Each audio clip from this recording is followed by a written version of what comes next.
हमारे आज के इस मकर संक्रांति स्पेशल कार्यक्रम में सादर धन्यवाद आपके श्रोताओं को और बहुत बहुत साधुवाद है आप लोगों को कि आप लोग धर्म की जागृति के लिए इतना प्रयास कर रहे हैं। तो महेंद्र जी, सबसे पहले तो मैं मकर संक्रांति के इस त्योहार के बारे में थोड़ा सा कुछ आपसे जानना चाहूंगी। मकर संक्रांति का पर्व हमारे यहाँ पर जैसे कि शब्द से ही उसका अपना लक्ष्य स्पष्ट होता है। मकर तो मकरे अर्क, अर्थात जब अर्क कहते हैं सूर्य को और मकर कहते हैं मगर को, तो यहाँ पर बड़ा सुंदर सा भाव है। जब सूर्य का संक्रमण काल होता है, जब मगर उसका पैर पकड़ता है या उसको ग्रसित करता है तो मकर, अर्थात या फिर इसको ऐसे भी कह सकते हैं कि जब सूर्य मकर राशि में प्रवेश करे जी। तो जब मकर राशि में प्रवेश करता है तब मकर संक्रांति का पुण्य काल हमारे यहाँ पर माना जाता है और उसके लिए हमारे यहाँ पर विभिन्न प्रकार की व्यवस्थाएं निर्धारित की जाती है। उसका एक और कारण रहता है, इसको हम लोग इस रूप में भी देख सकते हैं कि शनि और सूर्य का एक प्रकार से मिलन भी होता है, क्योंकि शनि की राशि है मकर और शनि की मकर राशि होने के कारण से शनि देव जो है उनसे मिलने भी जाते हैं। तो एक प्रकार से कहीं ना कहीं एक पिता और पुत्र का भी संबंध के लिए बहुत अच्छा जो है मकर संक्रांति का पुण्य काल रहता है। जी। तो महेंद्र जी, जैसे कि हम हर साल जो है मकर संक्रांति 14 जनवरी को मनाते आए हैं, लेकिन काफी सालों से हम देख रहे हैं कि तारीखों को लेकर बड़ा कंफ्यूजन है।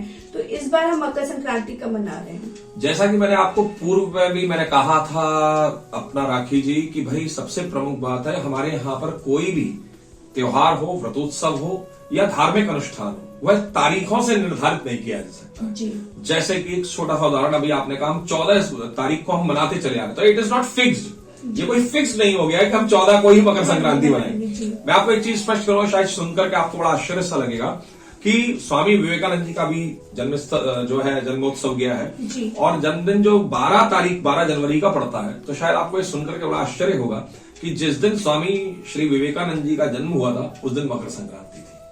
अच्छा जी। तो 12 जनवरी को भी मकर संक्रांति रही है, 13 को भी रही है, 14 को पिछले कई वर्षों से आ गई है, यहीं पर स्थिर है। इसके तत्पश्चात चूंकि अब वो धीरे धीरे करके उसका पुण्यकाल बढ़ रहा है, तो लिहाजा उस पुण्यकाल को देखते हुए या उसकी व्यवस्थाओं को, समय की व्यवस्थाओं को देखते हुए अब वह 15 तारीख को मनने लगा है। पिछले इसी वर्ष नहीं बल्कि लगभग 4-5 वर्षों से आप लोग इसको देख सकते हैं और इसके बारे में आप अध्ययन भी कर सकते हैं, स्वाध्याय कर सकते हैं, आप इसका चिंतन कर सकते हैं कि पिछले कई वर्षों से मकर संक्रांति पर 15 तारीख को ही होता है।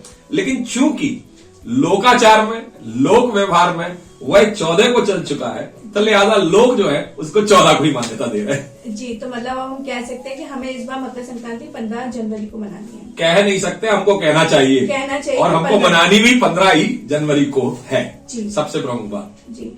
तो महेंद्र जी, इस बार क्या विशेष है मकर संक्रांति के त्योहार पर? मकर संक्रांति का पर्व इस बार जो है 14 तारीख की शाम को 8:30 बजे के लगभग जो है समय सूर्य जो है मकर राशि में प्रवेश कर रहे हैं।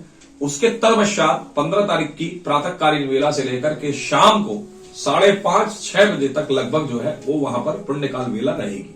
तो आप सभी लोग, आपके जितने भी श्रोता लोग हैं, जितने सुनने वाले लोग हैं, हमारे सभी लोग, आप सब लोगों से प्रार्थना है कि 15 तारीख को प्रातःकालीन वेला में आप सभी लोग अपना दान, स्नान आदि करके दान आदि कर कीजिए और दान भी अगर आप करें तो संकल्पित होकर के कीजिए, क्योंकि बिना संकल्प के दान आपका मान्य नहीं होगा। तो महेंद्र जी, दान का इतना महत्व क्यों है इस मकर संक्रांति के त्योहार पर? मकर संक्रांति का पर्व अगर हम लोग देखेंगे तो ये यहाँ पर एक देवता है हमारे यहाँ पर धर्मराज जी के लिए दिया जाता है। इसी के साथ में हमारे यहाँ पर एक और देवता है, मृत्यु के देवता जिन्हें हम बोलते हैं, और मृत्यु के देवता है यमराज। तो यमराज जी को भी दिया जाता है। अब यहाँ पर बड़ा सुंदर सा भाव है कि व्यक्ति, ये दान वो दान है जो कि मरने के बाद दिया जाता है। अगर इस दान का थोड़ा सा हम गहन चिंतन करें, थोड़ा सा गहन जो है उसका दर्शन करें, तो दान में क्या क्या चलता है? बिस्तर चलता है, रजाई चलती है, गद्दा चलता है, तकिया चलता है, डलिया चलती है, लोटा चलता है, माला चलती है, अपना जो है यज्ञोपवीत चलता है और साथ में लालटेन, पहले के समय में लालटेन चलती थी। तो लालटेन, ये सारा का सारा दान जो होता है ये मृत्यु के उपरांत का दान है।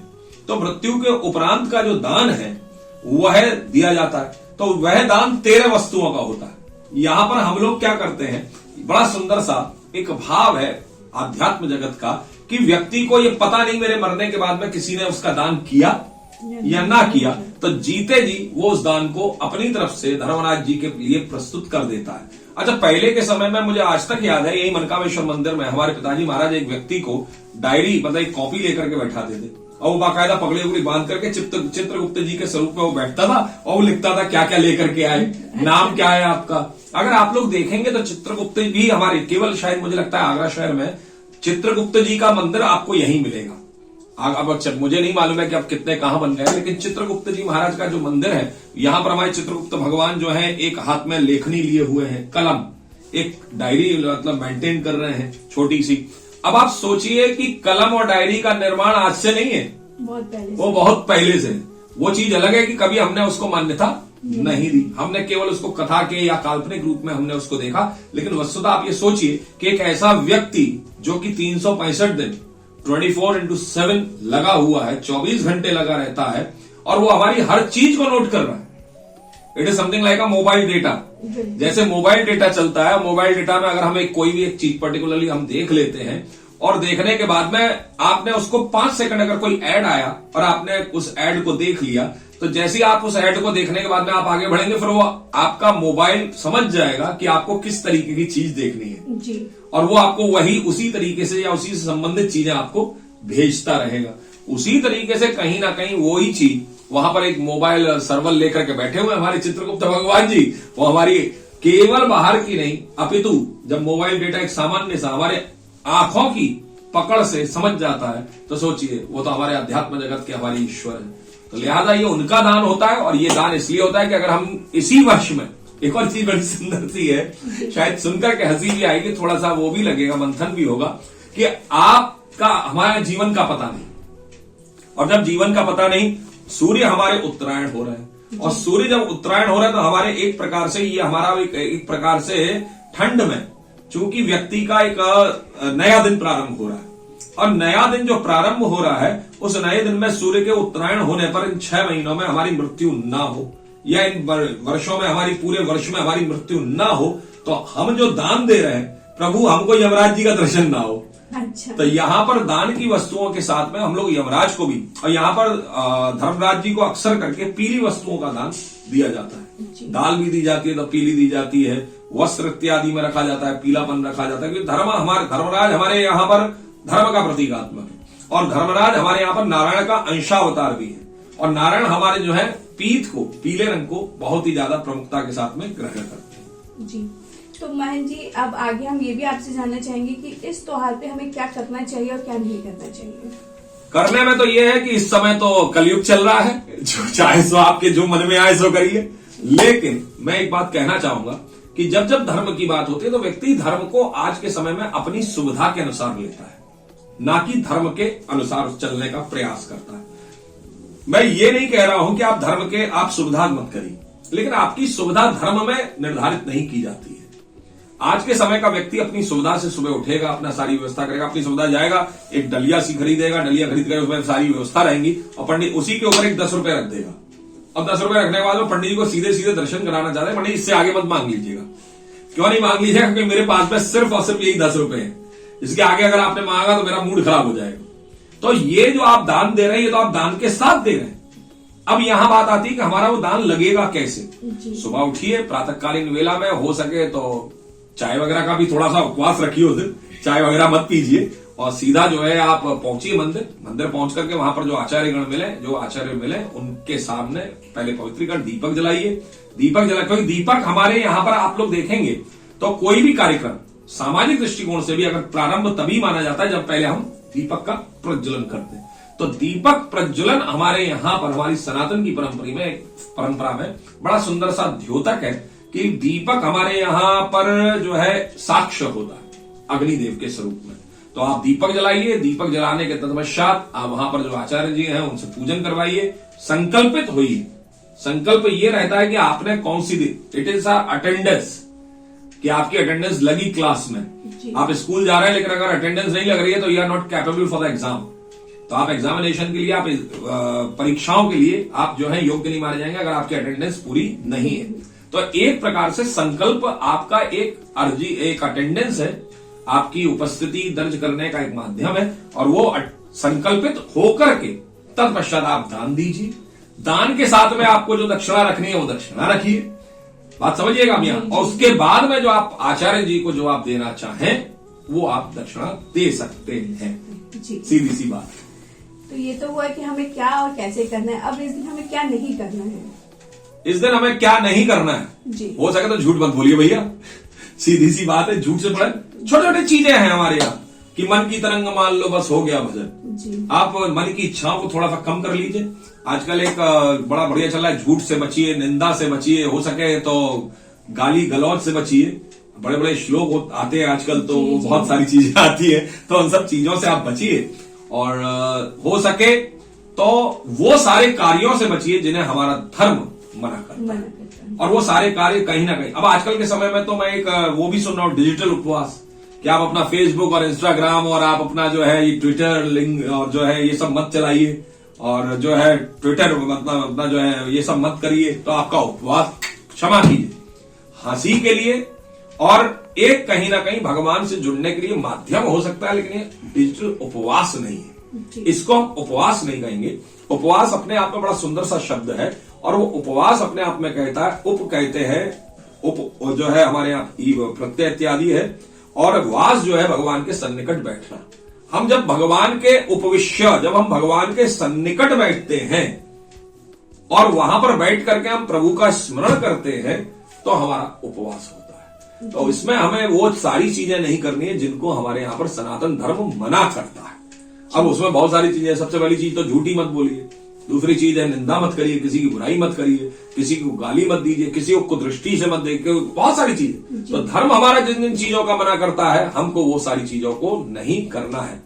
पहली चीज, एक ही दिन मत करिए, अगर हो सके तो पूरे साल मत करिए। पूरे साल, जी बिल्कुल। महन जी, हम इस त्योहार को खिचड़ी के त्योहार से भी जानते हैं, तो खिचड़ी का महत्व क्या है आज के दिन? देखिए, इस समय क्या हो रहा है, सबसे प्रमुख बात है, थोड़ा सा अब हम लोग सामाजिक और विज्ञान जो है अपना जो है कहीं ना कहीं आयुर्वेदिक परंपरा के अंतर्गत में अगर हम लोग चले, तो इस समय मौसम बदल रहा है जी। और मौसम जब बदल रहा है तो मौसम बदलते में ठंड बढ़ रही है।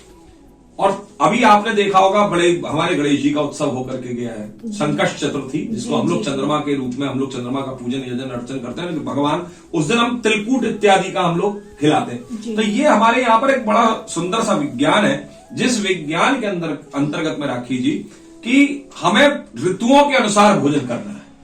अब चूंकि ठंड बढ़ रही है तो हमारा इंटरनल जो बॉडी है वो हमारी ठंडी पड़ रही है, तो इस समय हमें गर्म, और हमें भोजन भी ऐसा गरिष्ठ नहीं लेना है, हमको ऐसा लेना है जो आसानी से पच जाए। तो इसलिए लिहाजा वो खिचड़ी का महत्व बढ़ जाता है। वही भोग आप भगवान को लगाइए। आज के समय में तो मैं देखता हूँ पिज्जा का भी भोग लग रहा है, आज के समय में देख रहा हूं जो है वो मोमोज का भोग भगवान, अरे हमारे लड्डू गोपाल। मैं तो एक और नहीं, विषय तो नहीं है, लेकिन अब चर्चा चली है तो मैं इस विषय को जरूर आपके माध्यम से कहना चाहूंगा कि आज के समय में जो लड्डू गोपाल लिए घूम रहे हैं, ये थोड़ा सा गलत है। ये धर्म के नियम के दृष्टिकोण से ये उचित नहीं है। आप लोग धर्म का पालन नहीं कर रहे हैं, कहीं ना कहीं आप पाप कर रहे हैं।